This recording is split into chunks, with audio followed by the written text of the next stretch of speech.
গাজায় যুদ্ধবিরতির পর থেকে টাকার জন্য শুরু হয়েছে নতুন লড়াই।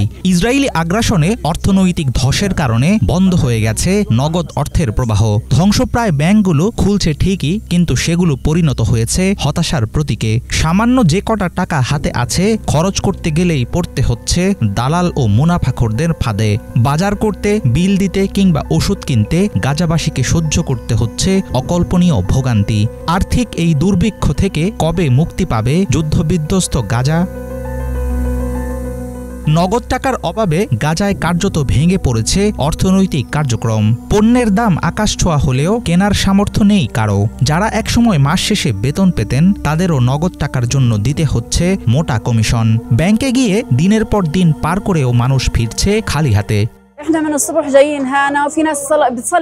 আমরা সকাল থেকেই এখানে দাঁড়িয়ে আছি। কেউ কেউ ফজরের নামাজ পড়ে চলে আসে। অনেক সময় ব্যাংক থেকে কারো কারো তো ডাকি আসে না। সবকিছু অনেক কঠিন হয়ে গেছে। 1000 শেকেলে তুলতে গেলে ব্যাংক আমাকে মাত্র 400 বা 500 শেকেলে দেয়। ব্যবসায়ীরা অনেক কমিশন নেয়। বাজারে জিনিসপত্রের দামও আগুন।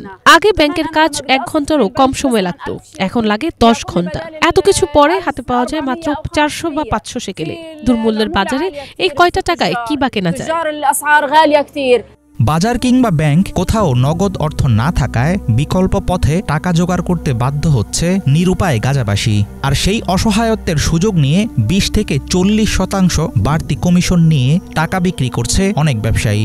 ব্যাংক থেকে টাকা তুলতে না পেরে অ্যাপসের মাধ্যমে ব্যবসায়ীদের কাছ থেকে অর্থ কিনছেন স্থানীয়রা। বেতন পাই 2000 শেকেল, ভাগ্য ভালো থাকলে হাতে পাই মাত্র 1300 শেকেলের মতো, কিন্তু পুরো টাকা তো পাই না।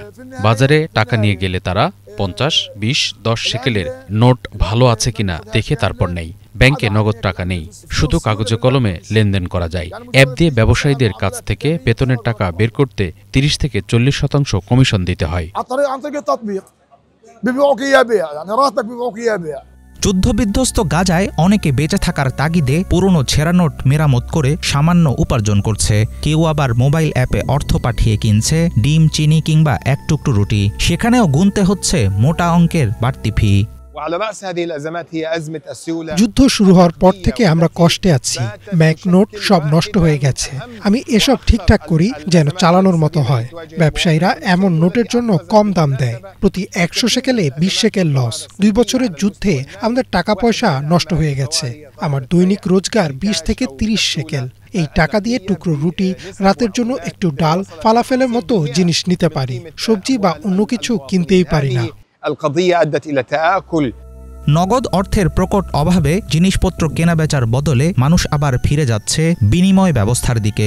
অন্যান্য জিনিসের বদলে নিচ্ছে খাবার কিংবা ওষুধ। ইসরায়েলের রক্তক্ষয়ী আগ্রাসনে স্থানীয় অর্থব্যবস্থা ভেঙে পড়াই এই সংকটের মূল কারণ। সব সংকটের মূল কেন্দ্রবিন্দু হল নগদ লিকুইডিটির অভাব। এটি ফিলিস্তিনি নাগরিকদের জন্য সবচেয়ে গুরুতর ও বিপজ্জনক অর্থনৈতিক সংকটের একটি হয়ে গেছে। সবচেয়ে গুরুতর হল নগদ বিক্রির সময় 50% পর্যন্ত কমিশন ধরা হচ্ছে।